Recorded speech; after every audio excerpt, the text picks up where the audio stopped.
Assalam-o-Alaikum dear friends. Chunki Allah Ta'ala sindi madad sait be tuhind support sait gai me aaj 10k subscribers complete. Aith khushi hindes mokas maz bano me aaj halwa. Halwa yasin qismat aas sit khe te is ti khemo. Umeed chas karan ki tuh vatnayo me jaldi 100k s peth te. Inshallah Rahman kar bit koshish tuh te roizo support karan. So chalo karo win start. हलवा बनाने बापत कर बया तद गडने English चालू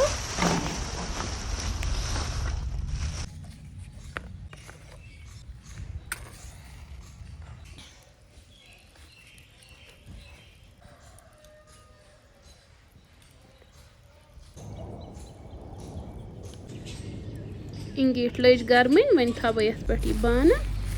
अत मज त्रा बह गड गेव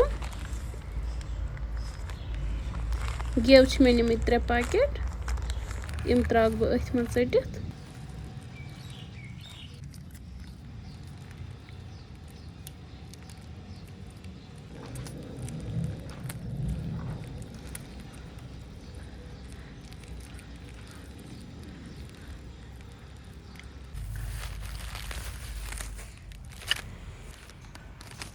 सत मे कह ड्राई फ्रूट्स तम कर बह चॉप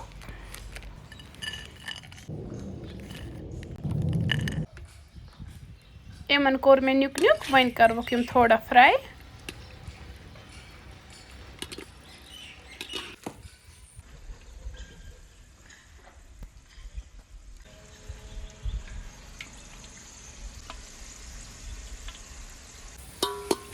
यम गई असल पे फ्राई किशमिश वो तुम यम कत हनी यम कड़क बह नेबर वन कर बह अत मज सब्ज ٲl 2-3 ते ऐड सती त्रावस यम सूज बाउल 2 यह मे 1.5 किलो सूज निमज यह सूज कर असल पे फ्राई गडने अम सत हलवस वारिया असल टेस्ट यवان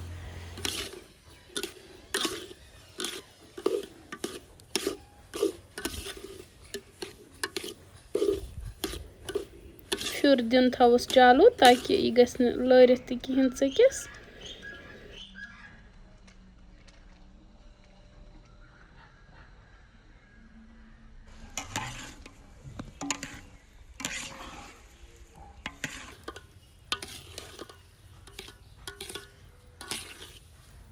येतन तुम वुचान सूज हुंद कलर गो चेंज असल पे यह गई फ्राई वन कर बह अत मज कलर मूजूब यह सेफरान दान यम मे थमित तरस आब फेरिस मज अत द्रमुत असल रंग वन कर बह यह अथ मज ऐड सती कर बह अत मज यह खंड ते ऐड खंड मे निमुत तकरीबन 2 किलो हलवस वारिया खंड लगान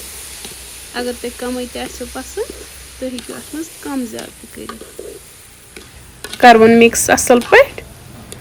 खंडस हेको अलग तो चाशनी बनावित मगर मे बसान यूता हलवस कम आब त्रो तूता वारिया असल टेस्टी बनान ये त्रा बह अत तकरीबन 2 किलो आब करवन मिक्स असल पे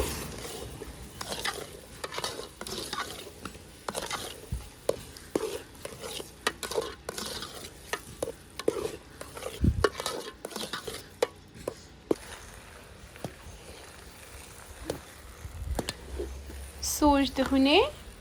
70% गो तैयार वन कर बह अत मज ड्राई फ्रूट्स ऐड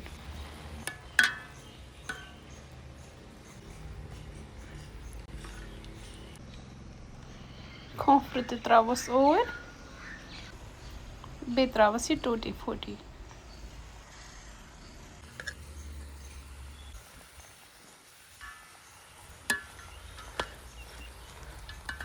वन करो ये मिक्स असल पे करवन तैयार बे 2-3 मिनटन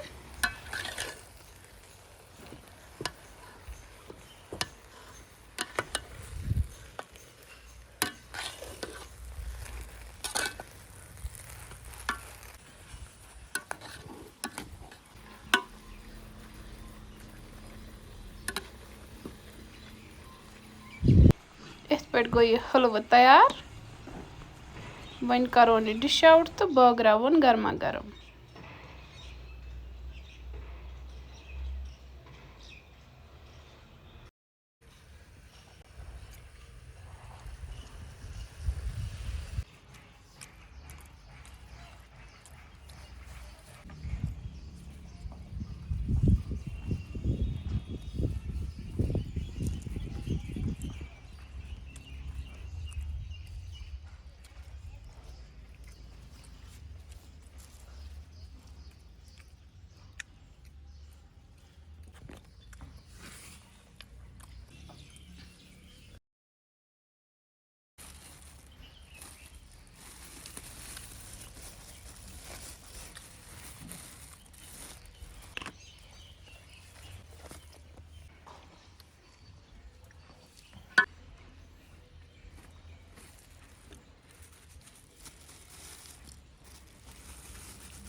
सो प्यारे दोस्तों, अगर तुम मोन अजुक वीडियो कुन त लिहाज पसंद आमुत तेल कर मेन चैनल शेयर तो सब्सक्राइब, वीडियो कर लाइक, फेसबुकस पे अगर कह वुचान आसो तो सह कर पेज ते फॉलो।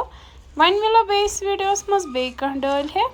तो तम बिहु तुह रबस हवाल तो अस तो रबस हवाल। अल्लाह हाफिज।